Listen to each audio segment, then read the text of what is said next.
He said it was just insurance paperwork.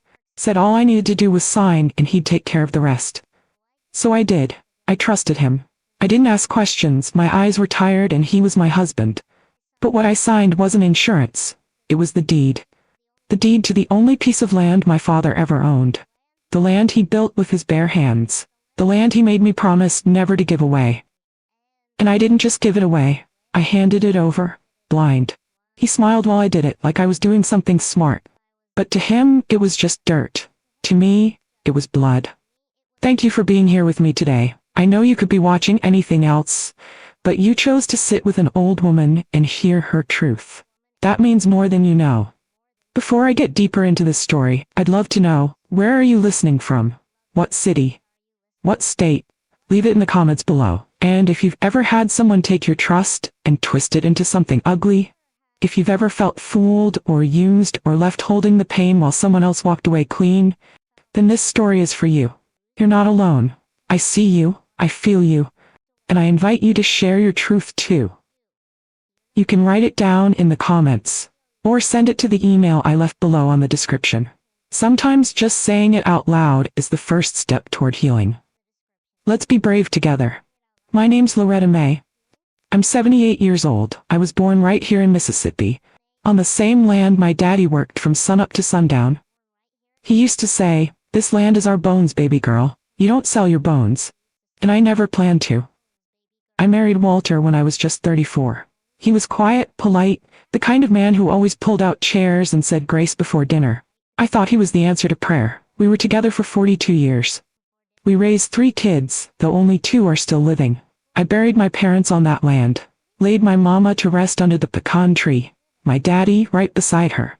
That land held everything I loved. I wasn't rich, never wanted to be. I worked at the diner for 18 years, came home tired but grateful. I washed clothes by hand till my knuckles cracked in winter. But I didn't mind. I had family, I had my land, I had love, or so I thought. Walter was always the one handling the bills, the taxes, the mail. He'd say, "You don't need to worry yourself with that stuff, Loretta." At first, I thought it was sweet, thought he was just looking out for me. But then the envelopes stopped coming to the kitchen table. He started collecting the mail before I could even get to it. I'd ask what a certain letter was about, and he'd just say, "Nothing you need to bother with." I trusted him. I gave that man the best years of my life. And I trusted him with everything, including the land my father begged me to protect. I didn't know then that the same hands I held in prayer would one day sign away my whole past. It was a Tuesday, I remember, because I had just made cornbread and turnip greens, and the house still smelled like it. I was sitting at the kitchen table, same one me and Walter bought back in '86, when he came in holding a folder. Said it was insurance papers. Just some routine thing to sign. Nothing serious. He laid the papers in front of me real gentle, like he was doing me a favor. I remember him saying, "Just sign at the bottom, Loretta. You don't need to go through all that fine print. I already read it." Now, by then, my eyes weren't what they used to be. Letters looked like shadows. The light over the table flickered like it always did, and my reading glasses were out in the car. But I didn't think nothing of it. I trusted him. 42 years together. You don't expect to be tricked by the hands you prayed with. So I picked up the pen. My fingers were achy that day, stiff from the weather, but I signed it anyway. No glasses, no question, just trust. He smiled and kissed my forehead. Said, "See, easy," and then he tucked the papers back into that folder and walked off like it was nothing. I went back to my cornbread, but something didn't sit right in my belly. I told myself it was just my nerves. But deep down, part of me knew I had just given something away. I just didn't know what yet. It didn't happen right away. Weeks went by after I signed those papers. Life went on like normal, or so I thought. I was still cooking breakfast every morning. Still watering the flowers by the front porch. Still walking out back where the oak trees stand tall, where my mama used to hang sheets on the line and hum church songs as they dried in the breeze. Then one afternoon I was sitting on the porch shelling peas when I heard Mrs. Darlene from 2 doors down talking. Over the fence to her sister, she said, "I heard someone bought that land behind Loretta's house, finally got sold after all these years." Sold? My heart skipped. I sat there for a minute, holding a shell that never made it to the bowl. I stood up slow, walked down the gravel path to the edge of the back lot, my daddy's lot. The air felt different. Thicker, like it was holding a secret. And then I saw it. A crooked wooden stake in the ground, bright orange sign nailed to it. For sale, under contract. I stared at it for a long time. Like maybe if I looked hard enough, it would vanish. But it didn't. That land, the same land where my daddy taught me how to pick tomatoes without bruising them. The same land where I laid my mama down to rest, it had been taken. And I was the one who'd signed it away. I felt dizzy. Like the ground under me wasn't mine no more, like I didn't belong there. I turned back toward the house with tears I couldn't blink back. When I walked in, Walter was in his chair flipping through the channels like nothing happened. I asked him, quiet but firm, "Did you sell the land?" He didn't even look at me. Just kept clicking the remote and said, "It's just dirt, sweetheart. You don't need all that space. Just dirt." That man watched me cry over that land every year on Daddy's birthday.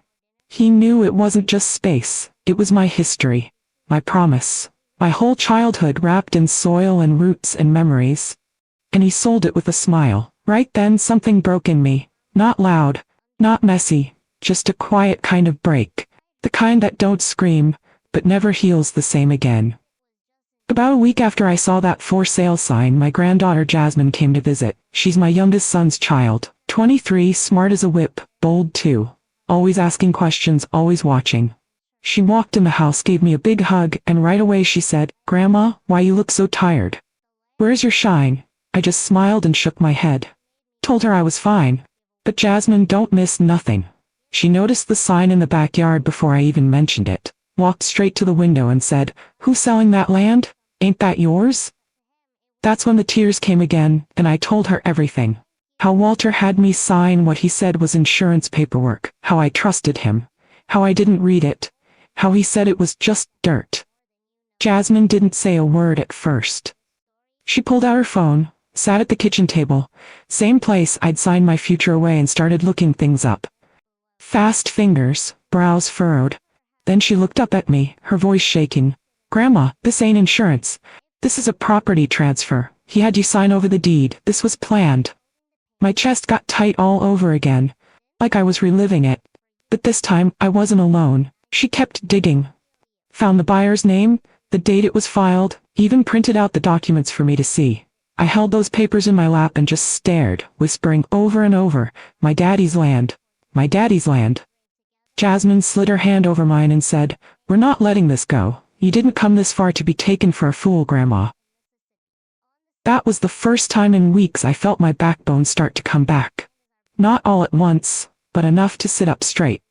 Enough to breathe without breaking. Jasmine became more than just my grandbaby that day. She became my strength. My voice when I didn't trust my own. My fighter. And I'll tell you this. When someone you love steps in and says, "I believe you," that alone can start to heal something that felt too far gone. The next morning, I sat on the edge of my bed, holding that deed Jasmine had printed out. My hands were shaking, not just from age, but from fear. Fear that it was too late. Fear that maybe I really had lost everything my family ever worked for. But Jasmine stood in the doorway, arms crossed, chin high, and she said, "You don't have to stay quiet, Grandma. You still got a voice. Use it." So I did something I hadn't done in years. I picked up the house phone and called the county office myself. My hand was trembling so bad I nearly dropped the receiver. I cleared my throat twice before I could even speak. The lady on the other end said, "Clerk's office. How can I help you?" And I said, "My name is Loretta May. I think my land was sold and I didn't know what I was signing." She asked for the parcel number. Jasmine handed it to me on a sticky note, already written down. That child was more prepared than I was. The woman clicked her keyboard for a while, then said, "Yes, ma'am, looks like the property was transferred last month, signed and notarized." I felt the breath leave my body, like someone knocked the wind right out of me.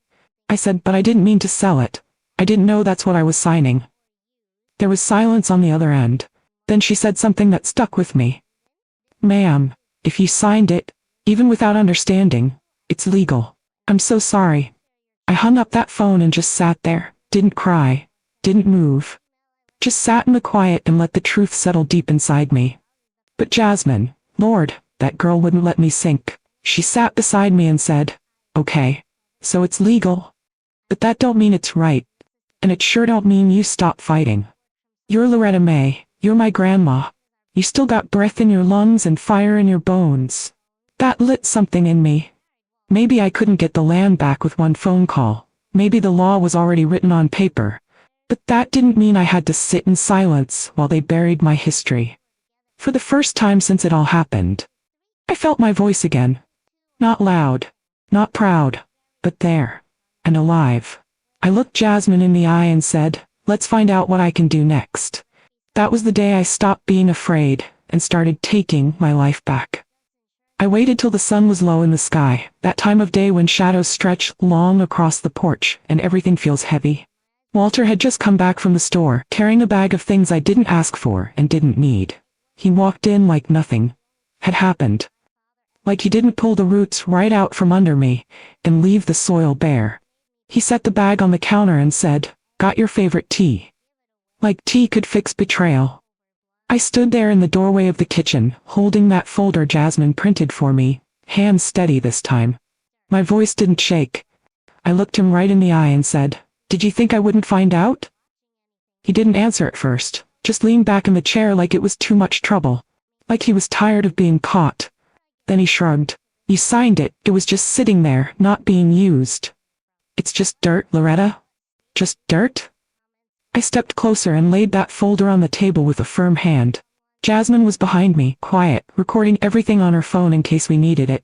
Not for drama, but for truth. I said, "That land fed 3 generations. My daddy planted hope in that soil. My mama gave birth to my brother in that house. We laid them to rest under those trees. That land was love. That land was legacy. And you sold it like it was an old coat you didn't want anymore." He opened his mouth like he was going to say something. Maybe lie. Maybe twist it. But not a word came out. So I kept going. "You didn't just sell dirt. You sold my promise. You sold my past. You looked me in the eyes and told me to sign, and you knew I couldn't read it. You didn't protect me, Walter. You tricked me." He stood up then, grabbed his keys. Still didn't say sorry. Not once, just looked at Jasmine and said, "Y'all making a big deal out of nothing." Then he walked out the front door. No apology, no shame. Like he was leaving the room after a regular argument. But this wasn't regular. This was betrayal with a smile. I watched him walk down those steps I painted with my own hands, step off that porch I sanded every spring, and all I could think was, he's already gone. The man I married? He left a long time ago. This was just the body still sitting at the table. The day after Walter walked out, I sat at my kitchen table and just stared at the front door for a long time. Not crying, not angry, just quiet. I looked around that house I'd cleaned 1,000 times, the walls I painted with love, and I realized something. I might not have that land anymore, but I was still here. And I still had a say in how the rest of my life would go. So I started taking it back, one piece at a time. First thing I did, I changed the locks, called a young man from church and told him I needed new ones on every door. When he asked why, I said plain and clear, because this house belongs to a woman who finally knows her worth. Then I opened my own bank account, my name only. Jasmine stood right beside me at the bank, grinning like I'd just won a prize. That felt good. Real good.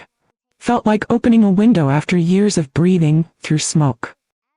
After that, I bought a little notebook from the dollar store and started journaling every morning. Wrote down memories, dreams, things I was still angry about. At first the pages were messy, ink smeared with tears, but over time, those pages started holding strength. I was writing my life again, this time, with my own hand. Jasmine also took me to a women's meeting down at the community center. First time I went, I felt nervous, old and out of place. But then I heard other women talk about how they'd been lied to, stolen from, made to feel small. And I knew I wasn't alone. One Saturday, Jasmine showed up with a bag of flower seeds and said, "We're planting today, Grandma." Right out front. We dug holes in the soil, me in my wide straw hat, her in those old sneakers she always wears. And as we planted each seed, she said, "It ain't the land we lost, it's the dignity we reclaimed." And she was right. I still walk out onto that porch every morning with my tea. I sit there and feel the wind on my face, the kind my mama used to say could blow the sadness clean out your bones. And now when I sit there, I sit proud, not because everything is fixed, but because I didn't let it break me. I put my name back on my own life. I may not have my father's soil, but I've still got his fire, and I'll carry that till the day I leave this earth. 3 months passed, no calls, no knock on the door, no "I'm sorry" spoken from the lips that used to say "I love you" without meaning it. Then one morning, a plain envelope showed up in the mailbox. No return address. Just my name, written in his handwriting, the same way he used to write our anniversary cards. I took it inside and sat down on the porch, the same spot I'd been rebuilding myself in, cup of tea in one hand, God in the other. I stared at that envelope for a long time, long enough for the sun to shift and the light to fall across my knees. I opened it slow. It was a letter. Walter's words were neat, careful, like he wanted every sentence to feel gentle. He wrote that he was sorry, that he didn't mean to hurt me, that he thought he was doing what was best. He said he missed the house, missed me, and that he hoped one day I'd find it in my heart to forgive him. I read the whole thing, didn't cry, didn't blink much, just sat with it. When I got to the end, I folded that letter back up, walked inside, pulled the matchbook from the drawer, went out to the fire pit Jasmine and I built together after we started planting again. And I burned it. I didn't do it with anger, I didn't stomp or shout. I just held that letter to the flame and watched it curl and blacken like dead leaves in the fall. Because I've learned something in this season of my life. Some sorry are meant to free the speaker, not the listener, and I wasn't going to carry his guilt like it was mine. Jasmine came outside a few minutes later and saw the smoke still rising. She didn't ask what it was. She didn't have to. She walked over, wrapped her arms around me from the side, and just stood there with me. No tears. No words. Just strength. Not everything in this world gets fixed. Not every wound closes clean. But some things, you just lay down and walk away from. And that's what I did. I didn't need his sorry. I needed my peace, and I had it now. You don't need to be loud to be powerful. I learned that late in life, but I learned it deep. Power doesn't always come with shouting or fists on tables. Sometimes, it comes with silence, with stillness, with saying no more in a voice barely above a whisper, but meaning it with every part of your soul. Betrayal can live in the same house you sleep in. It can sit across from you at dinner. It can wear the same last name as you. But so can redemption, so can healing. And that healing don't start with them. It starts with you. It starts when you decide your story ain't gonna end with silence. You don't have to have a crowd behind you to take your life back. You don't have to know all the laws or say the perfect words. All you need is to believe that your truth matters, that your heart still has a right to speak. I may have lost the land my daddy left me, but I didn't lose my voice. I didn't lose myself. And if you're listening right now, I want you to know, you haven't lost yourself either. You're still here. You're still standing, and that means you still got power. So thank you. Thank you for sitting with me through this story. Thank you for listening to an old woman's truth. I hope it stirred something in you. And if it did, if you've ever signed something you didn't understand, if someone ever used your trust like a weapon against you, tell your story below. Don't carry that hurt by yourself. Don't let silence be your ending. Comment below. Like this video if it spoke to your spirit. Subscribe if you want more stories like this. And always remember, even if they take everything else, your voice, your truth, your dignity, that's yours. That's something no one can ever sell. Thank you for watching. See you on the next one. More love from Granny.